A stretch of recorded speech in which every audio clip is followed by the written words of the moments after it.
हाँ अस्सलाम वालेकुम भैया। वालेकुम सलाम। आवाज आ रही है मेरी? हाँ भैया। ठीक है। हाँ भाई, तो लास्ट टॉपिक हमारा चल रहा था मेजर्स टू रिमूव पॉवर्टी, ठीक है ना? हाँ भाई, तो हमने कॉजेस पढ़ लिए थे, ठीक है ना? अब हम जरा मेजर्स पे ध्यान देते हैं। मेजर्स की अगर मैं बात करूं तो मैंने मेजर्स को 4 कैटेगरी के अंदर बेटा डिवाइड कर रखा है, ठीक है ना? फर्स्ट कैटेगरी बताएंगे, हमें पॉवर्टी से कॉम्बैट करना through GDP growth, the ultimate solution बता रखा है, ठीक है ना? उसके बाद बेटा पॉवर्टी से फाइट करना है, हमें डिस्ट्रीब्यूशन ऑफ इनकम को इवन बनाना है, 2 मेजर्स के थ्रू, फिस्कल और लेजिस्लेटिव, बता के गया था, है ना? बेटा पॉवर्टी को कंट्रोल करना है थ्रू पॉपुलेशन कंट्रोल, और बेटा कुछ हमारे पास अदर मेजर्स है जिससे हम पुअर पीपल की क्वालिटी ऑफ लाइफ इंक्रीज या इंप्रूव कर सकते हैं। समझ में आ रही है बात? ठीक है। तो पहला मैंने जीडीपी ग्रोथ बताया था। जीडीपी ग्रोथ का बेनिफिट क्या है? बेटा जीडीपी ग्रोथ से क्या होगा? प्रोडक्शन बढ़ेगा, न्यू एम्प्लॉयमेंट अपॉर्चुनिटीज क्रिएट होंगी, ठीक है? और एम्प्लॉयमेंट अपॉर्चुनिटीज क्रिएट होंगी तो उससे बेटा पुअर पीपल की इनकम बढ़ेगी और वो अबव पॉवर्टी लाइन आ जाएंगे। उसके बाद हमें डिस्ट्रीब्यूशन ऑफ इनकम को क्या करना है? बेटा इवन करना है। कैसे कर सकते हैं? 2 मेजर्स, फिस्कल और लेजिस्लेटिव। फिस्कल की बात करें तो which is related to government expenditure and government income, तो इसके अंदर हमें क्या करना है? प्रोग्रेसिव टैक्सेशन पॉलिसी फॉलो करनी है ना? बेटा जो सरकार के पास रेवेन्यू आएगा टैक्स से, उसको गरीबों पे बांटना है थ्रू सब्सिडीज, ठीक है ना? और सरकार को ज्यादा फेयर प्राइस शॉप्स ओपन करनी चाहिए जहां पे सब्सिडी है। फेयर प्राइस शॉप्स का मतलब है राशन शॉप्स, जहां पे गरीबों को हम जो बेसिक नीड्स हैं वो सब्सिडाइज प्राइस के अंदर दे सके। लेजिस्लेटिव मेजर्स की बात करें तो बेटा कौन कौन से लॉज हमें बनाने हैं? मैंने आपको बताया था, एक सरकार ने बना रखा है मिनिमम वेज एक्ट, ठीक है ना? सरकार ने एमएसपी जिसको फ्लोर प्राइस बोलते हैं, ठीक है ना? उसके थ्रू फार्मर्स को एक मिनिमम सपोर्ट प्राइस दिया है, जिसको हम देखो यहाँ पे बोल सकते हैं स्टिपुलेटेड मिनिमम प्राइस भी बोल सकते हैं, ठीक है? और राइट टू एजुकेशन से भी पॉवर्टी कम होगी, ठीक है ना? ये सारी की सारी बातें मैं आपको लास्ट क्लास के अंदर बता के गया था, ठीक है? उसके बाद बेटा मैंने आपको बताया था कि पॉवर्टी से कैसे कॉम्बैट करना थ्रू पॉपुलेशन कंट्रोल। अगर आप पॉपुलेशन कंट्रोल कर लेते हैं जिससे पर कैपिटा इनकम हमारी क्या हो जाएगी? इंक्रीज। अगर नेशनल इनकम बढ़ रही है तो उस इंक्रीज इन नेशनल इनकम का बेनिफिट भी हमें मिलना चाहिए। वो कब मिलेगा? जब पॉपुलेशन का ग्रोथ रेट थोड़ा मॉडरेट होगा, स्लो डाउन करा जाएगा। समझ रहे हो बात को? ठीक है। तो इससे पर कैपिटा इनकम पे इफेक्ट आएगा, पर कैपिटा इनकम इंक्रीज होगी, और पर कैपिटा इनकम इंक्रीज हुई तो बेटा पॉवर्टी कहीं ना कहीं थोड़ी बहुत कम होना स्टार्ट हो जाएगी। समझ रहे हो बात को? यहां तक मैंने आपको करा दिए, 3 मेजर्स करा दिए थे। मैं चौथे मेजर पे था अदर मेजर्स। मैंने बोला था बेटा बाकी जितने बचे हुए मेजर्स हैं जो पुअर पीपल की क्वालिटी ऑफ लाइफ को क्या करते हैं? इंप्रूव करते हैं, उसकी एक कैटेगरी बना दी, दैट इज अदर मेजर्स, जिसके अंदर पहला मैंने आपको क्या बताया था? Development of agriculture. अब डेवलपमेंट ऑफ एग्रीकल्चर की अगर बात करूं तो हमें पता है पॉवर्टी ज्यादा कहाँ है? बेटा पॉवर्टी ज्यादा रूरल एरियाज में है, और रूरल एरियाज का आप मेन सोर्स ऑफ इनकम मेरे से पूछो तो मैं बोलूंगा बेटा primary sector, that is agriculture activities. अगर हमने एग्रीकल्चर सेक्टर को मैकेनाइज्ड कर दिया और मॉडर्नाइज कर दिया, देखो आगे 2 वर्ड लिखे हैं, मैं कह रहा हूं मैकेनाइज्ड एंड मॉडर्नाइज। अगर मैंने एग्रीकल्चर सेक्टर को मैकेनाइज्ड और मॉडर्नाइज कर दिया तो बेटा एग्रीकल्चर सेक्टर के अंदर इनकम बढ़ेगी। क्यों बढ़ेगी? क्योंकि बेटा प्रोडक्शन बढ़ेगा, प्रोडक्शन बढ़ेगा, इनकम बढ़ेगी। तो बेटा जितने भी पुअर फार्मर्स हैं उनकी इनकम इंक्रीज हो गया, वो अब पॉवर्टी लाइन आ जाएंगे। तो better seeds, irrigation facilities, chemical composite fertilisers, बेटा सारी की सारी चीज आपको प्रोवाइड करानी है। किसको? किसको? पुअर फार्मर्स को। ये बात ध्यान रखना, मेनली मैं बात कर रहा हूँ पुअर फार्मर्स की। और जितने स्मॉल फार्मर्स हैं उनको फाइनेंशियल असिस्टेंस दी जानी चाहिए, लैंडलेस फार्मर्स को लैंड दिया जाना चाहिए, ठीक है? इससे पॉवर्टी ग्रास रूट लेवल पे कम होगी, ठीक है? यहां तक करा देता, जरा यहां से सुनना। मैं कह रहा हूं बेटा सेकंड मेजर आज हमारे सामने आया, stability in the price level. पहली बात, जब भी इन्फ्लेशन आती है तो उससे ध्यान रखना रियल इनकम इरोड हो जाती है, होती नहीं होती है? तो अगर मैं कह रहा हूं बेटा इन्फ्लेशन को हम कंट्रोल कर लेते हैं, जितना में प्राइस लेवल है हमारी इकोनॉमी के अंदर उसको स्टेबल कर लेते हैं, तो भी हम कहीं ना कहीं जितने पुअर पीपल है उनकी क्वालिटी ऑफ लाइफ को क्या कर पाएंगे? इंप्रूव कर पाएंगे। तो आप मेरे से पूछो सर हम प्राइस को अपनी इकोनॉमी के अंदर स्टेबल कैसे कर सकते हैं? तो मैं बोलूंगा बेटा एक बेसिक रूल है इकोनॉमिक्स का, वो अप्लाई करो, प्राइस अपने आप कंट्रोल हो जाएंगे। क्या है? बेटा सप्लाई ज्यादा कर दो डिमांड से। बताओ, अगर मैंने सप्लाई डिमांड ज्यादा कर दी डिमांड से, तो क्या होगा? सप्लाई, पहली बात मुझे बताओ ज्यादा कब हो सकती है? जब आप इकोनॉमी के अंदर बेटा प्रोडक्शन करो, ज्यादा से ज्यादा बेटा प्रोडक्शन करो, प्रोडक्शन को बहुत ज्यादा इंक्रीज कर दो। अगर आपने प्रोडक्शन इंक्रीज कर दिया तो ऑब्वियसली सप्लाई ज्यादा हो जाएगी डिमांड से। अब मुझे बताओ, आप सोच के बताओ, अगर सप्लाई ज्यादा होती है डिमांड से तो प्राइस पे क्या इंपैक्ट आता है? बताओ भाई, प्राइस पे क्या इंपैक्ट आता है? सप्लाई ज्यादा है डिमांड कम है, बोलो भाई। सर प्राइस कम हो जाते हैं। वेरी वेरी गुड बेटा, डिमांड और सप्लाई का बेसिक रूल है, मैं दोनों रूल बता दूं।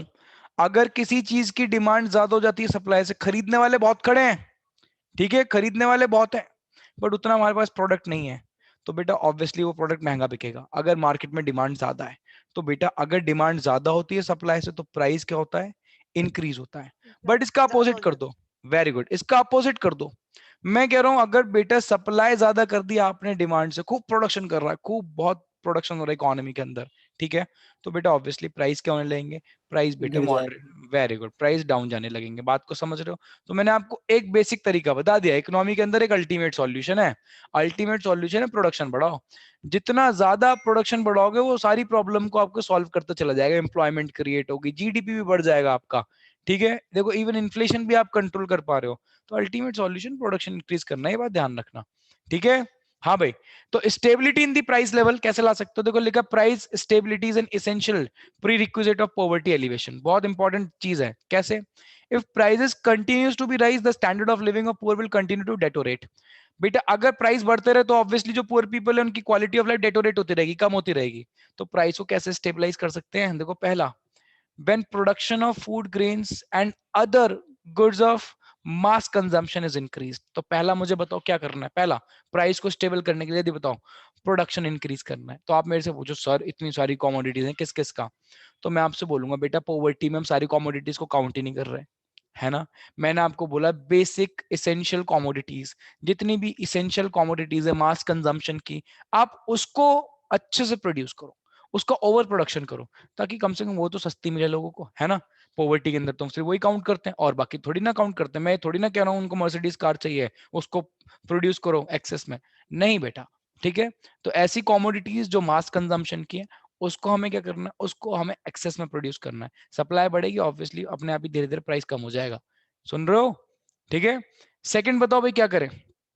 सेकंड भी बता रखा है, जल्दी बताओ बेटा। सेकंड पता है क्या है? आप क्या करो, आप ज्यादा से ज्यादा फेयर प्राइस शॉप्स ओपन करो। बताओ भाई, फेयर प्राइस शॉप्स क्या होती है? फेयर प्राइस शॉप, जल्दी बोलो। Ration shops. Very ration good, shop. बस ऐसे याद रखो, राशन शॉप्स को फेयर प्राइस शॉप्स बोलते हैं। सरकार को बेटा वो गुड्स जो मास कंजम्पशन वाले हैं, आप मास कंजम्पशन वाले गुड्स मेरे से पूछ सकते हो। फॉर एग्जांपल बेटा फूड ग्रेन्स, ये फूड ग्रेन्स वगैरह, व्हीट हुआ, राइस हुआ, पल्सेस हुए, ये मास कंजम्पशन के गुड्स हैं बेटा। पुअर पीपल को ज्यादा से ज्यादा डिस्ट्रीब्यूट करने चाहिए सरकार को राशन शॉप्स के थ्रू, ठीक है, कि कम से कम पुअर पीपल को, ठीक है, जो फूड ग्रेन्स हैं, बेसिक नेसेसिटीज हैं, वो तो कम से कम सस्ते दामों पर मिले, है ना। तो बेटा आप क्या कर सकते हो? प्राइस को स्टेबल कर सकते हो। कैसे कर सकते हो? एक ज्यादा से ज्यादा एफपीएस खोलो, ठीक है, एफपीएस मतलब फेयर प्राइस शॉप्स, ताकि पुअर पीपल को कम दामों में, मार्केट प्राइस कुछ भी हो उससे मतलब नहीं है, पुअर पीपल को उनके पास राशन कार्ड बना हुआ है, वो राशन कार्ड जाके दिखाएंगे फेयर प्राइस शॉप्स, उनको सस्ते दामों में क्या मिल जाएंगे? कम से कम इसेंशियल आइटम्स तो मिल जाएंगे, उन पे इन्फ्लेशन का इफेक्ट नहीं पड़ा। समझ रहे हो बातों को? ठीक है। और दूसरा, इन्फ्लेशन मार्केट में कम करनी है तो क्या करो? ओवर प्रोडक्शन, प्रोडक्शन बढ़ाओ। बस किस गुड्स का? वो गुड्स जो मास कंजम्पशन के हैं, मतलब basic necessities, food grain and all, ठीक है भाई। हाँ भाई, तो क्वालिटी ऑफ लाइफ को कैसे इंप्रूव कर सकते हैं? अदर मेजर्स के अंदर क्वालिटी ऑफ लाइफ को पुअर पीपल की और कैसे इंप्रूव कर सकते हैं बेटा? प्राइस लेवल को स्टेबल करके। किसको? जल्दी बताओ, प्राइस लेवल को स्टेबल करके। स्टेबल करके। वेरी गुड, स्टेबल प्राइस, करके। Very very good. Price level दो तरीके से स्टेबल हो सकता है। पहला, when the production of food grain and other goods of mass consumption is increased। दूसरा, when goods of mass consumption are distributed to the poor through fair fair price price shop. shops। Very, बस आपको 2 point अच्छे से याद करने हैं इसके अंदर, ठीक है, ये बात ध्यान रखना, ठीक है।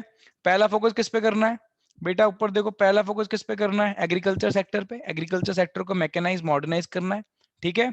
दूसरा, प्राइस लेवल को स्टेबल करना है।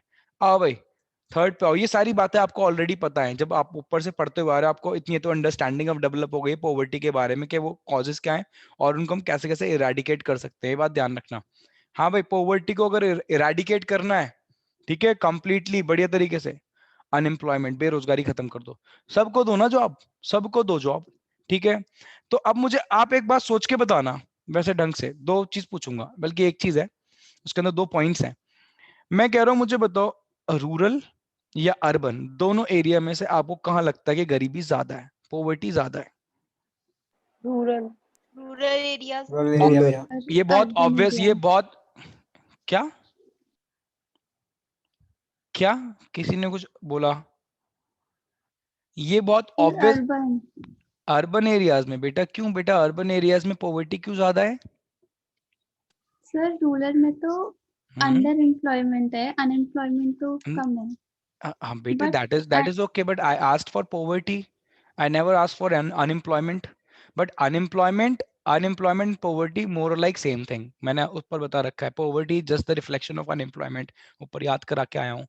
बट मैं अभी सिर्फ पूछ रहा हूँ बेटा, मुझे आप बताओ आपको क्या लगता है, मैं तो ऐसे ही पूछ रहा हूँ जनरली, कि रूरल एरियाज में या अर्बन एरियाज में कहाँ पे पॉवर्टी लेवल ज्यादा है आपके अकॉर्डिंग, मैं तो ये पूछ रहा हूँ। Rural area. अच्छा, मेरी वजह से आंसर मत चेंज करा करो आप लोग, देखो आपको अगर लगा करे तो आप उसको सपोर्ट करा करो आंसर, ऐसे कुछ नहीं है कि अब मैंने उसके ऊपर कुछ बोला तो आप आंसर चेंज करोगे, ठीक है। तो आपको जो लगा करे करेक्ट, उस आंसर को बैक करा करो, ये हैबिट डाल लो, चाहे कोई भी बोल रहा हो सामने, ठीक है। मैं बताऊं अपने राय में, तो रूरल एरियाज के अंदर ऑब्वियस बात है, ठीक है। अब मैं, आप मेरे से पूछो सर ऐसा क्यों है, बहुत सारे मल्टीपल कॉजेज हैं, बट उसका एक मेन कॉज ये है कि जो एग्रीकल्चर सेक्टर है वो बहुत बैकवर्ड है, बहुत ज्यादा बैकवर्ड है हमारी कंट्री के अंदर। वहां पे एक प्रॉब्लम और है, डिसगाइज्ड अनएम्प्लॉयमेंट की। डिसगाइज्ड अनएम्प्लॉयमेंट एग्जिस्ट ही रूरल एरियाज के अंदर करता है, एग्रीकल्चर सेक्टर के अंदर, ठीक है। बताऊंगा मैं, तो बेटा उसकी वजह से बहुत ज्यादा क्या है वहां पे, पॉवर्टी। तो आप मेरे से पूछो सर ये जो अनएम्प्लॉयमेंट है, फिर तो आप बोल रहे हो कि सबसे ज्यादा रूरल एरियाज के अंदर ही है। बेटा रूरल एरियाज के अंदर अनएम्प्लॉयमेंट है, बट वो दिखती नहीं है, ठीक है। तो यानी कौन सी टाइप की अनएम्प्लॉयमेंट है बेटा? दैट है, disguise. Very very good, that is disguised unemployment, ये डिसगाइज्ड अनएम्प्लॉयमेंट। और इवन इवन अंडर एम्प्लॉयमेंट भी बहुत ज्यादा है। तो अगर आप सोच रहे हो सर एक दिन में 8 घंटे काम करते हैं, तो ऐसा नहीं है, आपको दिखेगा एम्प्लॉयड है, बेटा बोल रहे हैं एम्प्लॉयड, बट वो अंडर एम्प्लॉयड है पूरी तरीके से। दो फीचर तो बहुत ही बेकार है वहां के, दैट इज अंडर एम्प्लॉयमेंट और डिसगाइज्ड अनएम्प्लॉयमेंट। मैं कहाँ की बात कर रहा हूँ बेटा? रूरल, स्पेशली रूरल एरियाज पे फोकस कर रहा हूँ अभी मैं, बात ध्यान रखना। तो हमें क्या करना है बेटा, सरकार को कोशिश करनी है, अर्बन छोड़ दो अभी, अभी मैं सिर्फ पॉवर्टी पे ध्यान दे रहा हूँ, मेरे को पता है पॉवर्टी रूरल एरियाज के अंदर ज्यादा है, तो ज्यादा ध्यान मेरे को कहाँ देना है, रूरल एरियाज पे। तो बेटा पहला पॉइंट, आपको अपॉर्चुनिटीज ज्यादा एम्प्लॉयमेंट की जनरेट करनी है रूरल एरियाज में। मेरे से पूछो सर ऐसा क्यों, अर्बन एरियाज में क्यों नहीं करनी? बेटा अभी गरीबी खत्म करनी है, गरीबी ज्यादा कहाँ है, गरीबी ज्यादा रूरल एरियाज के अंदर है। तो ज्यादा कोशिश करो कि रूरल एरियाज के अंदर एम्प्लॉयमेंट अपॉर्चुनिटीज जनरेट हो, ठीक है। Even other than agriculture, agriculture में भी हो, बट जरूरी नहीं कि सारी की सारी पूरी पॉपुलेशन और गांव की वहां पे डिपेंडेंट हो रही है agriculture. Other than agriculture activities भी बहुत सारी एक्टिविटीज होती हैं, ठीक है। पढ़ाऊंगा, ये भी टॉपिक है एक आपका, ठीक है। आगे चले। हाँ भाई, तो क्या क्या करना चाहिए बताओ? कॉटेज इंडस्ट्री डलवा दो, कंस्ट्रक्शन एक्टिविटीज करवा दो वहां पे, है ना, रूरल एरियाज के अंदर, कम से कम एम्प्लॉयमेंट तो जनरेट होगा, एम्प्लॉयमेंट जनरेट होगा, पैसा आएगा, कम से कम पॉवर्टी लेवल तो कम होगा, ठीक है। एक काम और कर दो बस, अगर अगर क्या कर रहे हैं हम, एजुकेशन दे रहे हैं अपनी कंट्री के अंदर, तो बस उसके अंदर एक हल्का सा छोटा सा फीचर ऐड करना है। मैं कह रहा हूँ केक तो बना दिया, केक के ऊपर बस चेरी डालनी है, चेरी, वरना केक का मजा नहीं आएगा, है ना। पता है क्या करना है, एजुकेशन तो हम दे रहे हैं, बस एजुकेशन का वोकेशनलाइजेशन और करना है। अब आप बोलोगे सर ये वोकेशनलाइजेशन का मतलब क्या होता है, कोई बताना चाहेगा इधर मेरे को? वोकेशनलाइजेशन का मतलब, वोकेशनलाइजेशन ऑफ एजुकेशन, एजुकेशन तो मिल रही है, एजुकेशन को बस थोड़ा सा वोकेशनलाइज करना है, बताओ। Sir practical knowledge. Very very good, ठीक है ना। मैं कह रहा हूं बेटा आप थ्योरेटिकल सारी चीजें पढ़ते हो, पढ़ते रहते हो, आपको उसका कोई प्रैक्टिकल इंप्लीकेशन नहीं पता, और जब हमें प्रैक्टिकल इंप्लीकेशन नहीं मिलता ना, तो बेटा कोई जॉब नहीं देता मुझे, मैं आपको कितना थ्योरेटिकली पढ़ा लूं, कुछ भी कर लूं, ठीक है ना। आप जब जॉब करने जाओगे वहां पे प्रैक्टिकल कुछ अलग ही यूज होगा, आप मेरी बात मानो इस बात को, ठीक है ना। तो दो चीज अलग है, थियोरेटिकल चीज अलग है, theoretical knowledge is important but practical is very important for for employment purpose. तो अगर आपको एम्प्लॉयमेंट चाहिए तो बेटा सरकार को एक काम और करना पड़ेगा, एजुकेशन में एक तड़का लगाना पड़ेगा। बताओ किस चीज का तड़का लगेगा ये, बताओ भाई, तड़का किस चीज का है ये? वोकेशनलाइजेशन। हाँ वेरी गुड, वोकेशनलाइजेशन। तो सिर्फ एजुकेशन मिल रही है उसका कोई फायदा नहीं है, ठीक है। आपने एजुकेशन ले लिया, कोई कितने इंजीनियर्स घूम रहे हैं आपको पता है, कितने इंजीनियर्स घूम जिनको जॉब नहीं मिल रही बेटा। पूरा इस टाइम यूथ, पूरा कंट्री का यूथ बेटा अनएम्प्लॉयड घूम रहा है, ठीक है।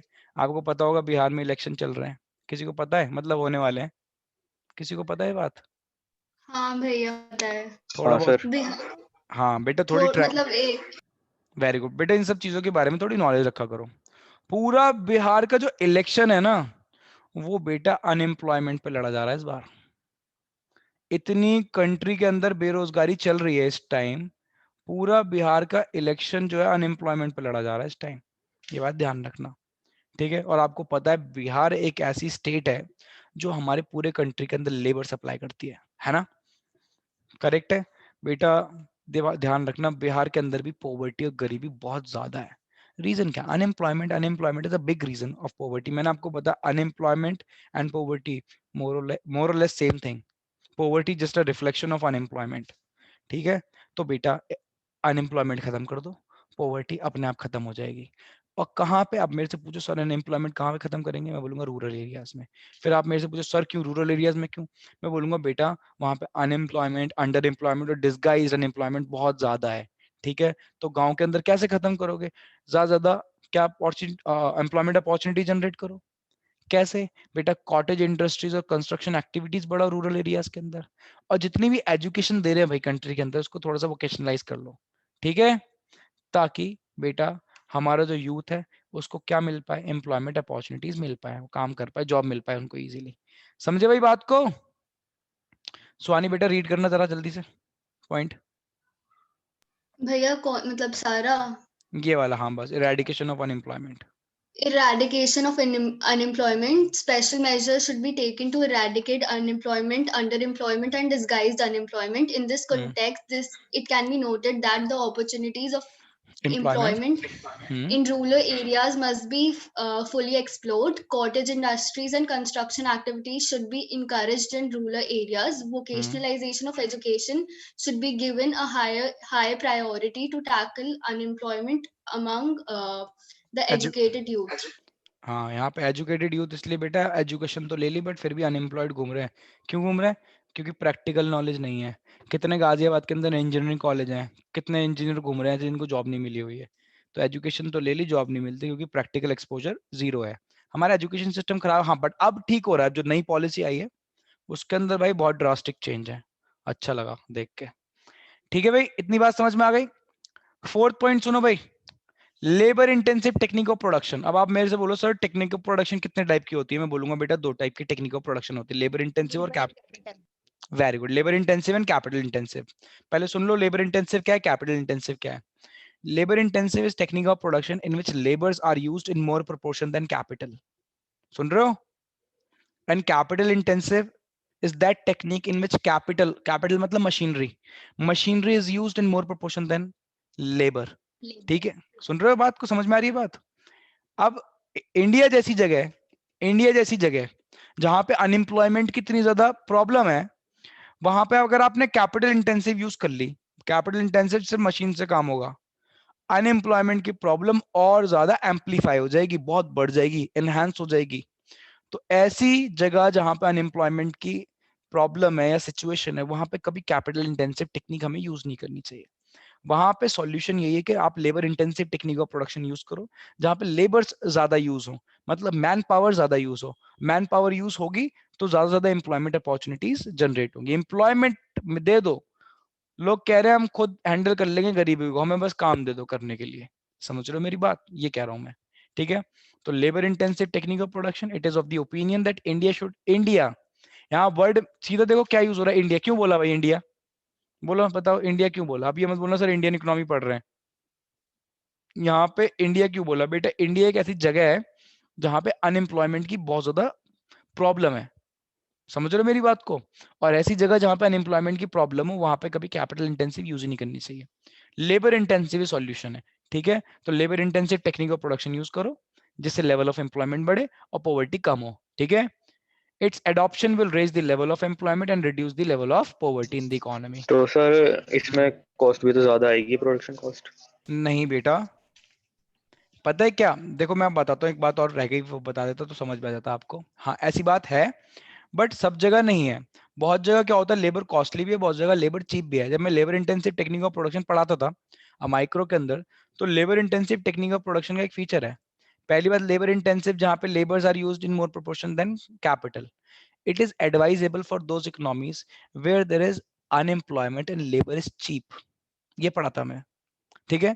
तो ज्यादातर जरूरी नहीं एक ही बात मैंने एक ही एस्पेक्ट बताया, बट दूसरा एस्पेक्ट भी है जहाँ पे लेबर चीप हो ना, सस्ते में अवेलेबल है। मैं कह रहा हूँ भले अनएम्प्लॉयमेंट की प्रॉब्लम नहीं है, बट लेबर मेरे को दिख रहा है सस्ता, तो भी मैं लेबर इंटेंसिव लगाऊंगा भाई, मेरे को फायदा होना चाहिए। अब मैं यहाँ पे बिजनेस पर्सपेक्टिव से सोच रहा हूँ, ठीक है। पहले वाले में मैं कंट्री पर्सपेक्टिव से सोच रहा था, तो अलग अलग है। आप माइक्रो पॉइंट ऑफ व्यू से सोच रहे हो, मैक्रो से सोच रहे हो, दोनों पॉइंट ऑफ व्यू अलग है। इकोनॉमी के पॉइंट ऑफ व्यू सोच रहे हो तो बेटा अनएम्प्लॉयमेंट की प्रॉब्लम आपको हैंडल करनी पड़ेगी, तो सरकार को सर कंपनीज किसके पॉइंट ऑफ व्यू से सोचती है? बेटा कंपनी सोचती है ऑपरेटिंग कॉस्ट कम करने के पॉइंट ऑफ व्यू से। अगर कंपनी को लग रहा है लेबर इंटेंसिव सस्ती है, वो लेबर इंटेंसिव लगाएगी, बट अगर उनको लग रहा है कि कैपिटल इंटेंसिव सस्ती है तो वो कैपिटल इंटेंसिव लगाएगी। बट मैंने यहाँ पे कंपनी के पॉइंट ऑफ व्यू से बात ही नहीं करी, मैं तो पूरी इकोनॉमी के पॉइंट ऑफ व्यू से बात कर रहा हूँ ना। मैक्रो मेरा पॉइंट ऑफ व्यू है, तो मैं यहाँ पे गवर्नमेंट के पॉइंट ऑफ व्यू से बात कर रहा हूँ। गवर्नमेंट कभी भी प्रॉफिट के मोटिव से ऑपरेट नहीं करती, गवर्नमेंट हमेशा ओके सर। सोशल वेलफेयर से ऑपरेट करती है, ठीक है सब। हाँ सर। ओके बेटा, आगे चले, नेक्स्ट पे आओ बेटा। पॉवर्टी आती क्यों है, रीजन। गरीब किसको बोलता हूं मैं, जो क्या पूरी नहीं कर पाता, बोलो बोलो। Minimum requirement. Very good, minimum requirements, अपनी मिनिमम नीड्स पूरी नहीं कर पाता। तो सरकार क्या कर रही है, सरकार को सिलेक्ट क्यों करा है हमने, सरकार वहां पे बैठे एंजॉयमेंट करेगी क्या। सरकार को क्या करना चाहिए, जो बेटा बेसिक रिक्वायरमेंट्स हैं हमें नहीं चाहिए। उन सरकार को तो पता है बीपीएल कौन है, सरकार ने तो डेटा निकाला हुआ है, 21.9% सरकार को तो पता है ना गरीब है, कहीं ना कहीं से डेटा तो ऑप्टेन करा होगा। उन सबको मिनिमम रिक्वायरमेंट्स प्रोवाइड कराए, सबको आइडेंटिफाई करे, सबको मिनिमम रिक्वायरमेंट्स दो ना। उनकी मिनिमम रिक्वायरमेंट्स तो पूरी कर सकते हो, इतना तो हमारे पास बजट है, समझ रहे हो बात को। तो बेटा मैं ये कह रहा हूँ सरकार को पता है क्या करना चाहिए, गवर्नमेंट शुड टेक, ठीक है ना, appropriate measures to meet minimum needs of the poor. सरकार को ऐसे स्टेप्स लेने चाहिए कि उनको बस ये देखना चाहिए गरीबों की मिनिमम नीड्स पूरी हो जाए, अगर पूरी हो गई तो वो गरीब नहीं कहलाएंगे, पॉवर्टी खत्म हो गई, ठीक है। सच एज कम से कम उनको ड्रिंकिंग वाटर मिल जाए, ठीक है ना, health facility, primary health facilities मिल जाए, ठीक है ना, उनको एजुकेशन मिल जाए सही से कम ये इंश्योर कर दे सरकार, और हमें उनसे कुछ नहीं चाहिए, गरीबी दूर कर दे, है ना। तो public sector should allocate more and more funds for this purpose, ज्यादा से ज्यादा पैसा यहाँ पे एलोकेट करना चाहिए। अगर गरीबी हटाना हमारी प्रायोरिटी है, अगर हमें सिर्फ एक नंबर दिखाना है पेपर पे, देखो हमारे इंडिया के अंत में गरीब है, ताकि बाहर से हमारे पास और डोनेशंस आए और बहुत सारी कंट्रीज डोनेट करें हमको, आईएमएफ से, वर्ल्ड बैंक से, सबसे हमें डोनेशंस फंड आए, ठीक है। इसलिए आपको सिर्फ एक नंबर दिखाना है, वो बात अलग है। अगर आपको पॉवर्टी हटानी तो ये सारी चीजें हम कर सकते हैं जो मैंने आपको सामने बताई है। सुन रहे हो मेरी बात बेटा। हाँ भैया। हाँ भैया। हाँ जी। ठीक है, हाँ भाई स्वानी बेटा रीड कर दो दोबारा से, provision for minimum needs of the poor. Government should take appropriate measures to meet needs of the poor, such Correct. as supply of drinking water, provision of primary health centers, primary education. etc. Public sector should allocate more and more funds for this purpose. Very good, ठीक है, clear है, इतनी बात clear है। हाँ भाई इतनी बात क्लियर है। पहला क्या बताया था, पहला first development of Agriculture. Very good. उसके बाद प्राइस को क्या करना है, स्टेबल। हाँ, एम्प्लॉयमेंट को अनएम्प्लॉयमेंट को एरेडिकेट करना है, labour intensive technique of production use करनी है, और प्रोविजन प्रोवाइड कराना है minimum needs of the poor. Minimum needs. हाँ ठीक है। अब उसके बाद आ जाओ, उसके बाद तो ऐसे ही नॉर्मल है, ठीक है, बट फिर भी आप पढ़ लो, जा सारे इंपॉर्टेंट मैंने ऊपर वैसे कवर कर दिए, फिर भी आप ये भी पढ़ लो। हाँ भाई, आपको फोकस करना है बैकवर्ड रीजन पे, ठीक है, जहाँ पे पॉवर्टी ज्यादा है। अब आप मेरे से पूछ सकते हो सर ऐसा भी है क्या, कुछ इलाके हमारी कंट्री के अंदर, कुछ स्टेट ऐसी हैं क्या जो ज्यादा गरीब हैं as compare to rest of the India? हाँ ऐसा है। For example Odisha, Nagaland, UP, Bihar बहुत ही बैकवर्ड एरियाज माने जाते हैं जहां पे गरीबी सबसे ज्यादा है, ये बात ध्यान रखना। तो सरकार को जब भी पॉलिसीज बनानी है तो कुछ जो बैकवर्ड रीजन है उन पर ज्यादा फोकस करना है, इनको ज्यादा पैसा दे दो, ज्यादा फंड दो ना, ताकि पॉवर्टी कम करे, है ना। ठीक, सरकार को और क्या करना चाहिए बेटा, सेल्फ एम्प्लॉयमेंट की अपॉर्चुनिटीज जनरेट करनी चाहिए। सेल्फ एम्प्लॉयमेंट मतलब खुद का काम, तो ज्यादा से ज्यादा आईटीआई इंस्टीट्यूट्स बनाने चाहिए। आईटीआई क्या बेटा, इंडस्ट्रियल ट्रेनिंग इंस्टीट्यूट, जहाँ पे प्रैक्टिकल ट्रेनिंग दी जाती है, ठीक है ना। जैसे कि यहाँ पे आपको पता होगा इंग्राम स्कूल है, इंग्राम स्कूल है देखा है आप लोगों ने, इंग्राम। हाँ भैया। हाँ तो भैया। इंग्राम के अंदर आईटीआई कराया जाता है, ये आईटीआई दिख रहा है, ये आईटीआई, ये इंग्राम के अंदर कराया जाता है, वहाँ इंडस्ट्रियल ट्रेनिंग दी जाती है वहाँ पे, ठीक है। तो ज्यादा इंडस्ट्रियल ट्रेनिंग, ताकि लोग अपना छोटे छोटे बिजनेस कर सके, समझ में आ गई बात, ठीक है। उनको लोन भी देने चाहिए, फाइनेंशियल असिस्टेंस देनी चाहिए, ठीक है, किस पे, at low rate of interest, ताकि वो अपने स्टार्टअप्स वगैरह कर सके, लोग अपना बिजनेस सही। करेंगे छोटा छोटा, है ना, एंटरप्रेन्योर्स बनेंगे, तो एम्प्लॉयमेंट अपॉर्चुनिटीज और भी तो जनरेट करेंगे, खुद भी एम्प्लॉयड है, दूसरों को एम्प्लॉयमेंट प्रोवाइड करा रहे हैं, सरकार को करना चाहिए। तो मेन फोकस ध्यान रखना किस पे, आईटीआई पे। What is ITI? Industrial training institute, जहाँ पे, हाँ, जहाँ पे कुछ ऐसे कोर्सेज कराए जाते हैं जहाँ, हाँ हाँ ठीक है ना, जहाँ पे बेटा ऐसे कोर्सेज कराए जाते हैं जो आपको इंडस्ट्री सेटअप करने में, स्मॉल स्केल इंडस्ट्री सेटअप करने में हेल्प करते हैं, ये बात ध्यान रखना। एसएसआई, एस, ड्राफ्ट्समैन वगैरह। हाँ SSI, small scale industries, correct, setup करने में हेल्प करते हैं, ठीक है। उसके बाद आ जाओ नेक्स्ट पे, लास्ट। हाँ भाई, लास्ट बताओ, पीडीएस। अब जरा पीडीएस सुन लेना बेटा, PDS is public distribution system. क्या बोला मैंने, जल्दी बताओ, पब्लिक डिस्ट्रीब्यूशन सिस्टम। इसकी दो बातें माइंड में फीड कर लेना, कुछ याद करो मत करो, बस ये दो बस जो मैं बात लिख रहा हूँ, ठीक है, वो माइंड के अंदर फीड कर लेना। पीडीएस के अंदर आता है एक राशन शॉप्स, जिसको हम क्या बोलते हैं, फेयर प्राइस शॉप्स। तो आप मेरे से पूछो सर ये जो राशन शॉप्स हैं किसका पार्ट है, मैं बोलूंगा पब्लिक डिस्ट्रीब्यूशन सिस्टम का। और दूसरा आता है बफर स्टॉक। क्या बोल रहा हूँ, जल्दी बताओ, दो चीज मैंने क्या बताई, बोलो। राशन शॉप राशन और शॉप्स बफर और stock. Buffer stock. Buffer stock, ration shops तो आपको पता है ऑब्वियसली, है ना, गरीबों में खाना डिस्ट्रीब्यूट करती है ना, food grains, basic necessities at subsidise prices, ठीक है। बफर स्टॉक क्या है बेटा, सरकार पता क्या करती है, सरकार फार्मर से एमएसपी पे सामान खरीदती है। मैं बता रहा हूँ अभी, ये क्या है, नीचे वाले पॉइंट पे नहीं आया, इस वाले पॉइंट पे नहीं आया हूँ बेटा, अभी मैं कुछ और बात बता रहा हूँ, फिर पॉइंट पे आऊंगा मैं, ठीक है ना। सरकार फार्मर से सामान खरीदती है एमएसपी पे, मैंने बताया था, एमएसपी की फुल फॉर्म बताओ। Minimum support price. Very minimum good, support price. इसका एक नाम और बताओ चलो जल्दी से यहाँ पे। Price floor. Very good, price floor. Price floor बोल लो या उसको फ्लोर प्राइस बोल लो, एक ही बात है, ठीक है ना, फ्लोर प्राइस, ठीक है। तो बेटा गवर्नमेंट फार्मर से सामान खरीदती है, उनका उनका प्रोड्यूस खरीदती है एट एमएसपी, जो कि अच्छा खासा प्राइस होता है, फार्मर्स को मिलता है। और जब सामान खरीदती है अपने पास, तो पता है क्या मेंटेन कर लेती है, उससे उससे बफर स्टॉक मेंटेन कर लेती है। खूब सामान खरीदती है ज्यादा, जो एक्सेस होता है उसका एक बफर स्टॉक बना लेती है, उसको बफर स्टॉक बोलते हैं। तो आप मेरे से पूछ सकते हो सर ये बफर स्टॉक होता क्या है, बेटा ये वो स्टॉक होता है जो at the time of emergencies use करा जाता है। मान लो कंट्री के अंदर अर्थक्वेक आ गया, सूखा पड़ गया, कुछ हो गया, तो सरकार पहले से ऐसा स्टॉक बना के चलती है। वेरी गुड, नेचुरल कैलेमिटीज के टाइम भी, ठीक है, या इमरजेंसी के टाइम में बोल सकता हूँ, जब हमारी कंट्री के अंदर शॉर्टेज हो रही है, कुछ भी प्रॉब्लम आ रही है, तब बेटा यहाँ से सामान या फूड ग्रेन्स निकाले जाते हैं। तो ये दोनों पार्ट पता है किस चीज का, ये पीडीएस का पार्ट है, पब्लिक डिस्ट्रीब्यूशन सिस्टम का। अब अगर सरकार ने पीडीएस को इंप्रूव कर दिया, पीडीएस को इतना इफेक्टिव बना दिया, ठीक है, कि बेटा फिर जितनी भी फूड ग्रेन्स हैं या अदर एसेंशियल आइटम्स हैं जो लाइफ के लिए इंपॉर्टेंट है, बीपीएल फैमिलीज को प्रोवाइड कराई जा रही हैं through through FPS, fair price shops, ration shops at subsidised rates, clothes वगैरह सारी चीजें दी जा रही हैं, ठीक है। और उस पर गवर्नमेंट का सुपरविजन भी है। अगर ऐसा है, अच्छी तरीके से सारा काम हो रहा है, तो बेटा गरीबी आराम से हैंडल करी जा सकती है, बट ऐसा होता नहीं है, मैंने इसलिए पॉइंट लिखा है।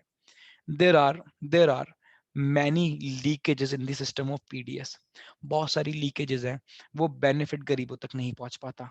जो बेनिफिट गरीबों तक पहुंचना चाहिए बेटा वो नहीं पहुंच पाता। इसलिए हमें पीडीएस को और इफेक्टिव बनाना है, पब्लिक डिस्ट्रीब्यूशन सिस्टम को और ज्यादा इफेक्टिव बनाना है। तो गवर्नमेंट अच्छे से सुपरविजन के अंदर काम करे, ठीक है, ताकि सब्सिडाइज्ड रेट्स का बेनिफिट गरीबों तक पहुंचे।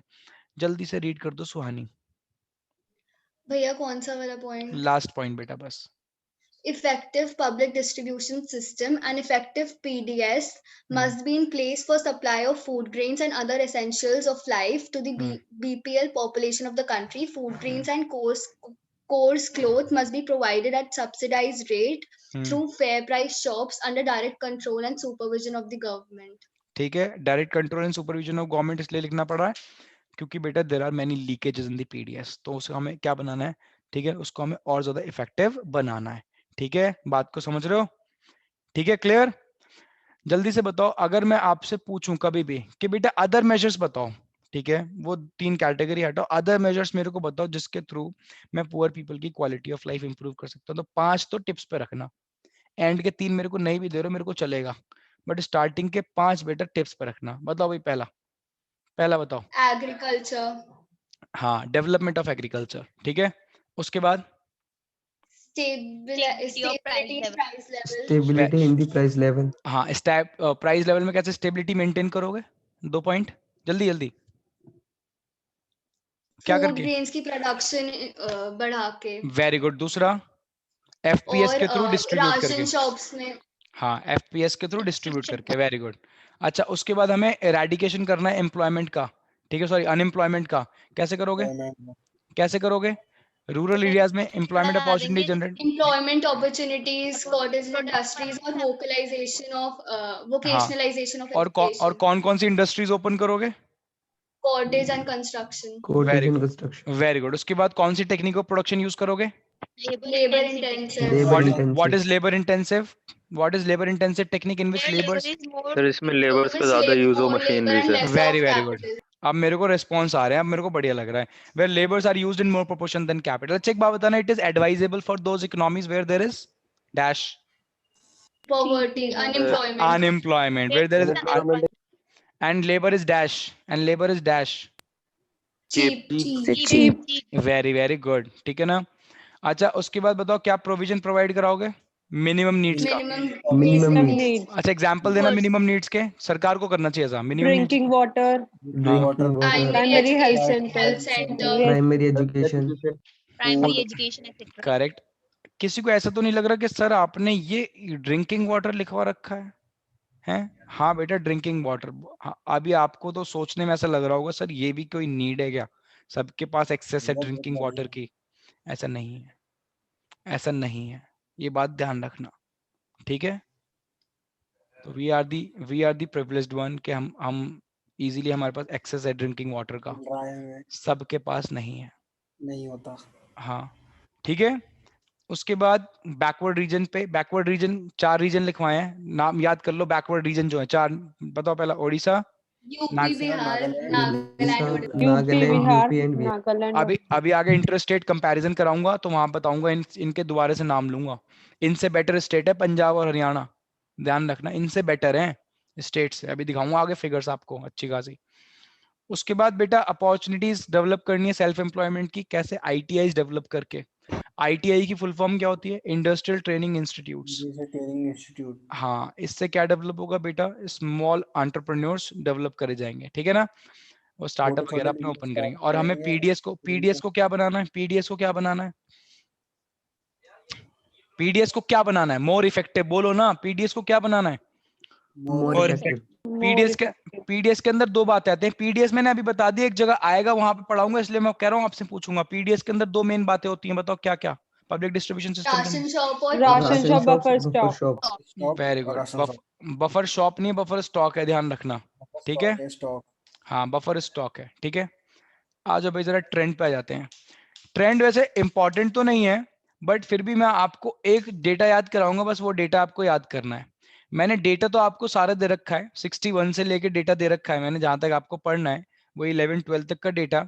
बट आपको पता है आपको कौन सा डेटा याद करना है जो मैं हाईलाइट कर रहा हूँ, बस ये डेटा माइंड में रखना है, ठीक है। इट इज नियरली इम्पॉसिबल, ठीक है ना, टू एनीवन कि वो पूरा डेटा ये याद रख सके। मेरी बात समझ रहे हो, ठीक है।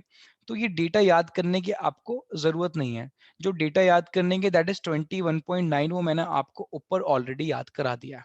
समझ में आ रही बात? ये बात ध्यान रखना। तो कुछ ज्यादा डेटा जहां बोलूंगा वहां याद करना, और जो डेटा मैं बताऊं आप सिर्फ वो डेटा याद करना, पूरा डेटा कोई याद करने की जरूरत नहीं है, ठीक है। समझ में आ गई बात? बट फिर भी मैंने आपको टेबल दे रखा है, इसलिए दे रखा है टेबल बताने के लिए। कभी कभार पेपर के अंदर एक टेबल आ जाएगा, ठीक है, उसको डेटा एनालिसिस बोलते हैं, क्वेश्चन को बोलते हैं डेटा एनालिसिस क्वेश्चन। तो क्या होता है, हमें डेटा दिया होता है, हमें उस डेटा को एनालाइज करके नीचे कुछ क्वेश्चन दिए होते हैं, उसके आंसर करने होते हैं। कभी कभार इस टाइप के क्वेश्चंस आ जाते हैं। समझ में आ गई बात? तो इसलिए बहुत जगह डेटा ऐसा दूंगा जहां पे आपसे बोलूंगा कि बेटा ये डेटा दिया है, आप याद मत करो, बस डेटा एनालाइज करो। एनालाइज करके क्या क्या उससे इंफॉर्मेशन डिराइव कर पा रहे हो, बस वो मेरे को बता दो, नीचे लिख के दिखा दो। समझ में आ रही बात? तो डेटा जहां याद करना होगा वहीं पे, अदरवाइज हम डेटा को सिर्फ एनालाइज करेंगे, ये बात ध्यान रखना, ठीक है। मुझे बताओ क्या हमें ये याद है 21.9? हाँ या ना बोलो भाई, 21.9 याद है नहीं याद है? क्या है ये? Yes. ये क्या है? अगर याद है तो बताओ भाई क्या है ये, बोलो भाई क्या है ये? 50% poverty of the हाँ, world in our country. Very good. 50% of the total poor population of the world, ठीक है ना, लिव्स इन इंडिया। ये बात ध्यान रखना, पूरी दुनिया की हमारे जो 50% जो पुअर पॉपुलेशन है इस डेटा के अकॉर्डिंग वो कहाँ रहती है? इंडिया के अंदर, ठीक है। हाँ, और कुछ नहीं पढ़ना, ठीक है, बस आ जाओ। बट फिर भी मैंने डेटा दे दिया यार, डेटा मैंने उसके अंदर दे दिया। किसी को देखना हो प्लीज उसको ऐसे देख लेना एक बार, ऐसे देखना बस, और ऊपर कर देना, पहले बता रहा हूँ मैं, वो याद करने की जरूरत नहीं है। एक तो ये सीरी बात बात पे जाग जाती है। भैया मैंने आपको व्हाट्सएप पे डी, ठीक ठीक ठीक बेटा, चेक कर लूंगा मैं, अभी हैदर नहीं है तो इसलिए थोड़ी मेरे को प्रॉब्लम हो रही है, ठीक है। तो भाई इसको रिवीजन कर लेना जहां तक मैंने कराया आपको, ठीक है। नेक्स्ट क्लास के अंदर नेक्स्ट टू नेक्स्ट 2 क्लास ले लूंगा, ठीक है ना, एक में